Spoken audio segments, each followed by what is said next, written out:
Sometimes it's not the words a man says, but the way he acts in his most vulnerable moments that exposes the real depth of his feelings. And Carl Jung, one of the greatest minds in psychology, often reminded us that love is revealed not only in conscious choices but in the unconscious behaviors that slip through when the guard is down, especially in intimacy. Because true love isn't about grand speeches or poetic declarations, it's about those quiet, involuntary acts that show you his soul without him even realizing it. And this is why, in relationships, and particularly in the intimacy between two people, the line between desire and devotion becomes crystal clear. So how can you really tell if what you're experiencing is genuine love and not just passion or lust disguised as affection? Jung's work on the unconscious mind shines a bright light on this mystery, pointing to 4 powerful signs, subtle yet undeniable actions, that men reveal only when they are genuinely, profoundly in love. And these signs are not just casual habits or romantic gestures. They are unconscious acts of devotion, raw signals of the psyche breaking through the surface. And the first, perhaps the most striking, is deep eye contact during intimacy. Because let's be real, anyone can say the right words or play the role they think you want. But the eyes never lie, and when a man holds your gaze, not just for a flicker but for moments that stretch and feel like eternity, what he's really saying is, I see you and I want you to see me too. And this goes beyond attraction. It is an act of vulnerability, of letting himself be fully seen, of dropping all pretense and revealing what he might not even be ready to admit out loud. Jung described the eyes as the windows to the soul for good reason. Because where the mouth can mislead and the mind can mask, the eyes show what's hidden in the unconscious. And when his gaze locks onto yours, especially in the most intimate moments, it's not about performance or habit. It's the psyche leaning forward, the anima or inner feminine, surfacing to seek connection, truth, and unity. And if he avoids your eyes, it doesn't always mean he doesn't care. But it often points to barriers, old wounds, shadows, fears of exposure that stop him from surrendering fully. And this contrast is everything. Because while avoidance protects, presence surrenders, and when he chooses presence, it's love, not lust, that drives him. But beyond the gaze, another profound sign surfaces in the way he prioritizes your pleasure over his own. And let's not sugarcoat it, not every man does this. Because culture has long conditioned men to think intimacy is about their satisfaction, their conquest, their performance. Yet when love takes root, something shifts. The selfish instinct dissolves into service, and your joy, your comfort, your satisfaction becomes his priority, not because he's trying to score points or prove anything, but because your happiness genuinely amplifies his. Because in Jungian psychology, intimacy at its highest form is a merging of opposites, a balancing of energies, and when he gives more than he takes, when he's attuned to your needs without you even asking, he is unconsciously saying, I value you as much as myself. And this is love in action, not just theory. Think about it. Has he slowed down to read your reactions, adjusted his rhythm to your breath, smiled when you smiled, held back to make sure you felt safe, or whispered reassurance when words weren't even needed?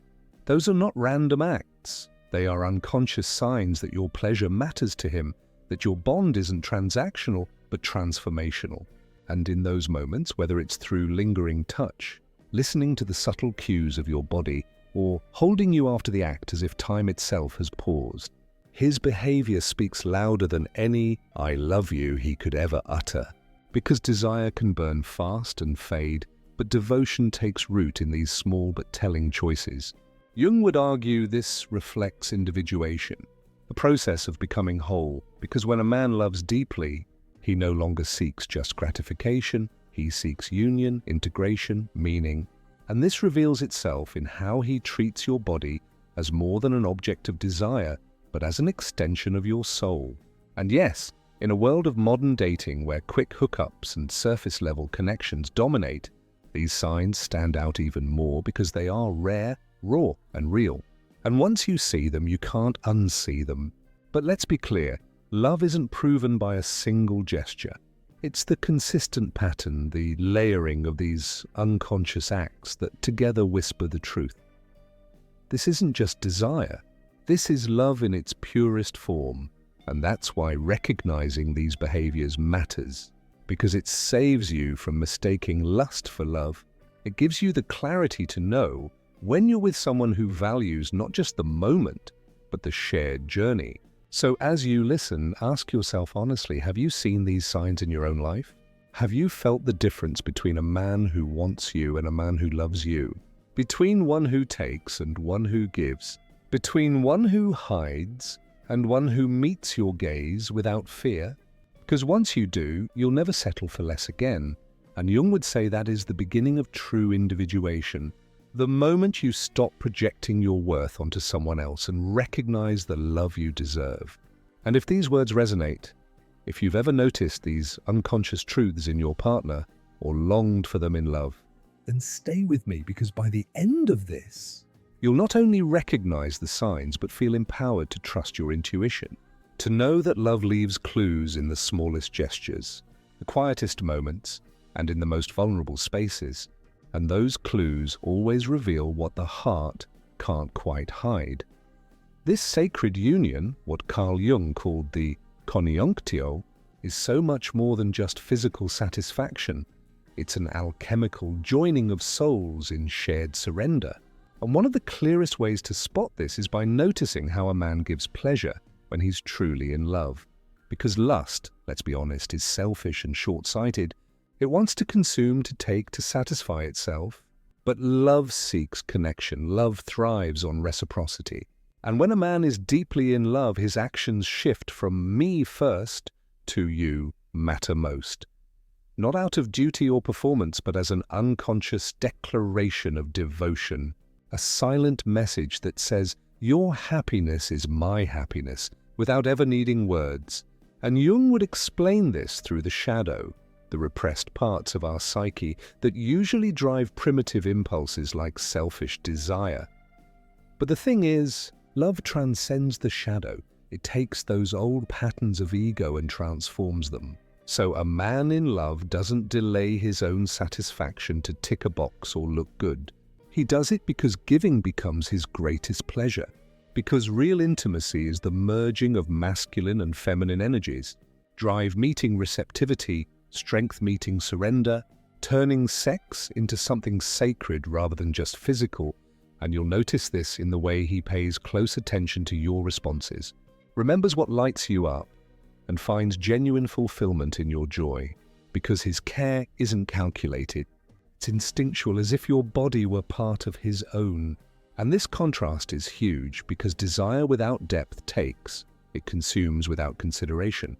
But love nourishes. Love gives back, and while a man chasing only lust may focus solely on his own release, a man in love becomes undone by you, your pleasure, your presence, your energy. And Jung would say this transformation is the anima, the inner feminine within a man, emerging to guide him towards empathy, tenderness, and a longing to truly merge. And that's why the smallest gestures, like the way he holds you afterward, or the sincerity in his quiet, "Was that good for you?" reveal far more about his love than any dramatic declaration, because this selflessness isn't confined to the bedroom. It bleeds into everything, and Jung saw relationships as mirrors, reflecting the parts of ourselves we need to heal. So a man who gives freely in intimacy is usually one who has faced his own insecurities, wrestled with his need for control, and come out willing to give rather than take. And that kind of vulnerability is the heartbeat of love, not perfection, but presence, a raw willingness to show up. So when he puts your joy first, he's saying with his body what words rarely express, "You are sacred to me." And that's a fingerprint of real love, something that can't be imitated or faked because it flows effortlessly. And Jung believed this was where transformation begins, in the unconscious acts of devotion that show our growth. But there's another sign too, one that speaks volumes in silence, the way a man behaves after intimacy. Because the moments that follow often reveal more about his feelings than the act itself. And Jung understood that physical closeness dissolves defenses, quiets the ego and lets the unconscious surface. So when a man is deeply in love, sex isn't just about climax. It's about emotional nakedness, and that's why his post-intimacy behavior is so telling. The way he holds you, the softness of his words, the willingness to show vulnerability when the passion subsides, because these aren't scripted choices but unconscious revelations of how he truly sees you. And here again, Jung's shadow concept comes into play, because society trains men to associate strength with emotional restraint, teaching them to retreat after intimacy as if affection somehow weakens masculinity. But when love runs deep, that conditioning falls apart. The shadow self, the tender and wounded side he usually keeps locked up, comes forward uninvited, and he might pull you closer instead of turning away, rest his forehead against yours, or start opening up about memories and thoughts he'd usually guard. And these aren't moves to impress, they're his psyche rebelling against the mask. Proof that he sees you as safety, not just pleasure. And this post-intimacy vulnerability serves a purpose. Jung believed real intimacy means integration, a merging of our light and dark with another person. And when he stays emotionally present after sex, stroking your hair absent-mindedly or sharing private thoughts, he's demonstrating that he trusts you with his whole self, not just his desire, which is rare and precious, because in contrast, many men withdraw immediately after climax. And while that doesn't always mean emotional absence, it often signals that the ego is rushing to rebuild walls, reasserting control where there had just been surrender. But when he lingers, when he treats the afterglow as sacred instead of an inconvenience, that's Jung's transcendent function at work, love dissolving boundaries and creating unity. And ultimately, this post-intimacy affection is love's most honest language, because it's in those quiet, unguarded moments that the heart speaks loudest. When a man shares his inner world without filters, showing you that what he feels is more than desire. It's recognition, it's devotion, it's soul-meeting soul. And the fourth sign, the one that feels almost mystical, is synchronized movements and unconscious mirroring, because in the silent language of lovers, the deepest truths aren't spoken but lived in the way bodies naturally move in harmony. And Jung's idea of the collective unconscious, this primal memory shared by all humanity, explains why people in deep love often fall into instinctive synchrony.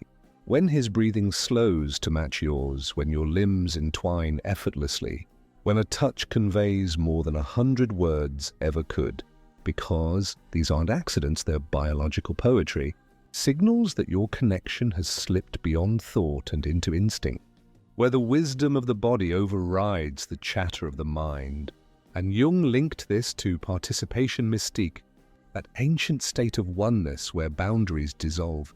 And modern science calls it limbic synchrony, when nervous systems actually begin to resonate, and you can literally feel his heartbeat shift with yours.